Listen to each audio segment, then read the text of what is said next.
Deputy Luke Ming Flanagan. 1 minute. I don't know, did you hear yourself say this, Minister, but you said people have nothing to fear. Like, 3 years in prison is a lot to fear. Dragging families of contractors before the courts on Christmas week, nothing to fear. How is there nothing to fear in potentially being jailed for 3 years for trying to make a living? Nothing to fear. And then you say when the document comes out, we'll start a debate. Who are you going to have the debate with? Yourself and the National Parks and Wildlife Service? Or are you going to have a debate with the people? And if it is the people you're going to have a debate with, maybe before you start the debate, you'd want to call the hounds off.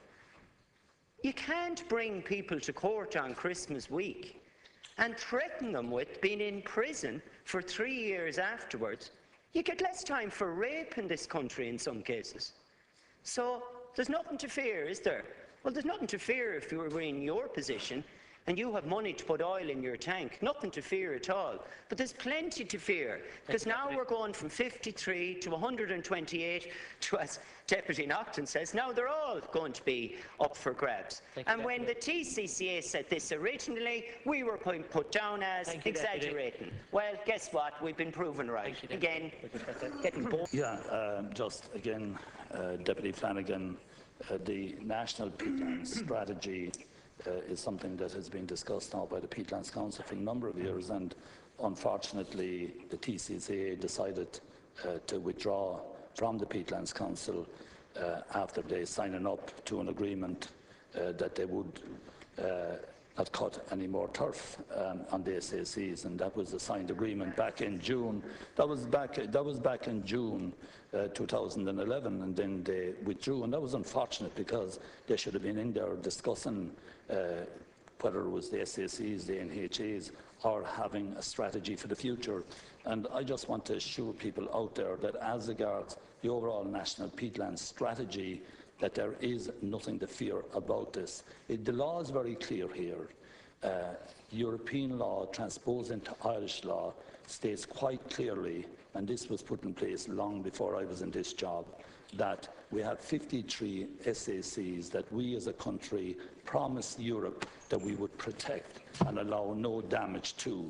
There was, again, I suppose, a postponement of that decision by the then government. It was unfortunate that they didn't go ahead at that time. They just hadn't the guts to do it, or whatever, or too political to do it, and we wouldn't be here today because the matter would be solved on those SACs. And now, in response to a motion, a private member's motion that was passed here in the Dáil that I accepted, we have carried out a review of the 53 SACs. Unfortunately, your organisation, the TCCA, did not involve themselves in that after they're calling for it here in the Dáil, and after we all accepting it, then they withdrew from it. So what was the then reason for the motion at that particular time?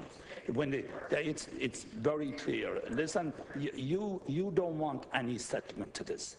That's the bottom line with you. You have made no effort whatsoever to arrive at a settlement for this. And it's in your interest. You want to create mayhem out there in rural Ireland. Please. That's what you. I didn't interrupt him. The bottom line is that you've been totally destructive here, and you don't want to recognise European law. You don't want to recognise Irish law. The deputy himself was over in Europe, and it was clearly stated to him that these bogs would have to be closed. So he doesn't want to accept that. So Deputy, please. Oh no, you will, of course. Deputy. Yeah. Deputy, please. As regards any contravention of the law, as stated, it was obvious that this would be breaking the law, and people have to be brought to justice just the same as anybody breaking any law, and that's the bottom line.